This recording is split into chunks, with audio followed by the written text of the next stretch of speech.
Welcome back to another week of Ag Literacy with Kayla.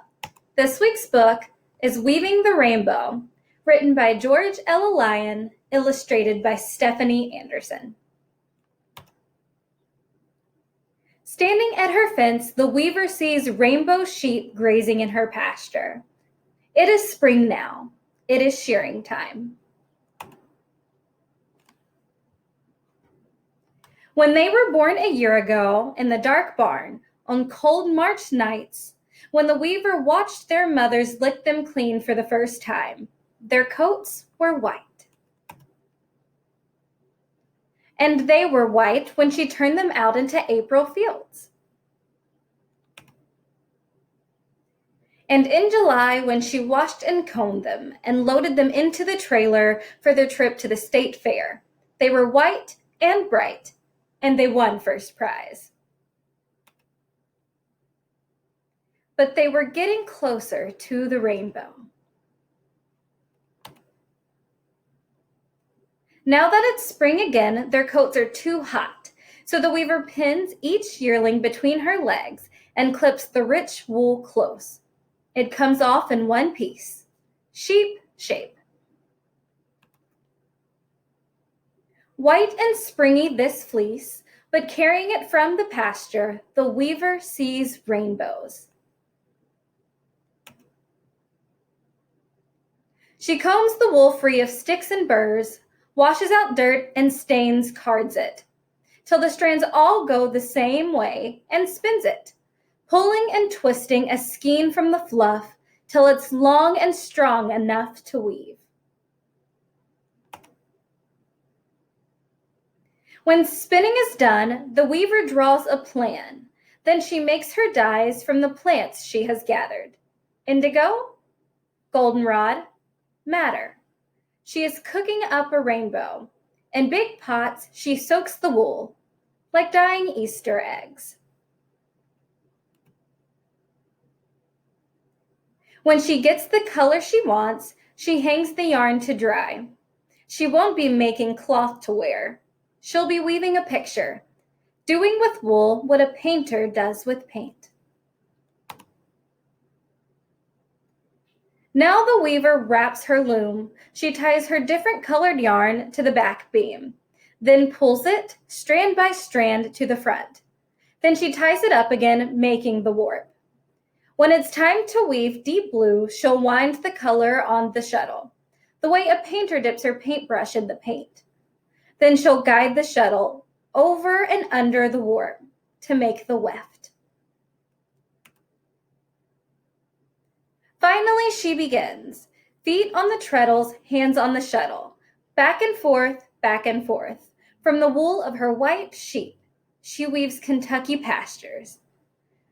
Grass green, evergreen, willow yellow. Red bud, purple shadow, shy sky blue. From wool looped across her hand, she weaves in lambs and their mamas.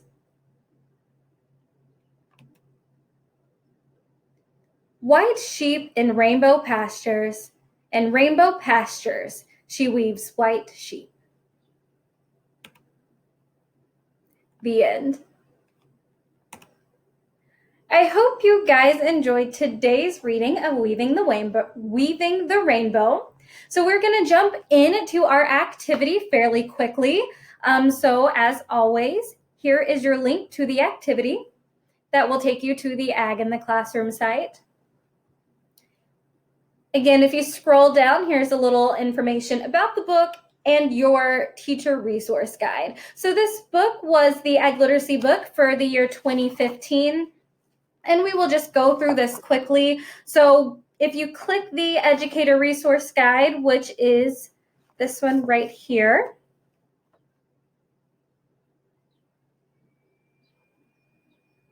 so this is kind of the back. It goes through vocabulary that you talk about in the book. So shearing, wool, fleece, pasture carding, spinning, the difference between what your shuttle, your weft, and your treadles are. Let's see if we can get it to go down to the second page. Here we go. So this is where you get your introduction, your background information, and your activity. So the total time is about 30 minutes, and this book is geared for levels kindergarten through third grade. Again, if you do a little searching on the webpage, there should be alternatives that you can do for different age levels. So just briefly, the background kind of goes through wool production has an important history in New York State. The fabric has contributed to keeping soldiers warm and cool during changing seasons. It has been used to make a variety of durable garments as our population moved westward, and a little bit of background information and what it's been used for. So things such as bedding, carpets, tennis balls, baseballs, toothbrushes. Excuse me. Then kind of talking about how sheep aren't the only animals that you can get wool from. So you've got your alpacas, goats, and rabbit fiber as well. So the objective of the activity is kind of going through the different stages. So you've got your raw washed fleece, then you've got roving, and then you've got your yarn. So the activity might be a little bit harder to do at home just because it's kind of using these different types. So when going out into a classroom, I actually had bags of different colored yarn or raw washed fleece that I could take for kids to kind of touch and feel on and see the difference. But here I've kind of put pictures for you. So this one right here is your raw fleece. This is your roving, and this is your yarn, which could be dyed kind of like she did in the book to weave her picture. And let's see, I'll take you guys back here. So the big activity that it goes through is it's a technique that makes wool dense, warm, and strong. So the wool becomes strong when it's agitated, which is done by using water, soap, and tangling the fibers together. So once the roving is felted, it can never be undone. So kind of going through that. Again, if you don't have these materials at home, that's fine. Just kind of going through that educational component of what are your clothes made out of? What are the different types of things that you can use with wool? You can do, there's a spinning and dyeing wool activity, doing Kool-Aid dyeing kits and things like that. And one of them actually has the dyeing kit that you can purchase. I don't think it's this one. Let's see. I can't remember which one it is. It might be this one. One of the links will take you to a kit that you can actually purchase for about $12. And I'm sorry that I can't get the right one up here for you guys.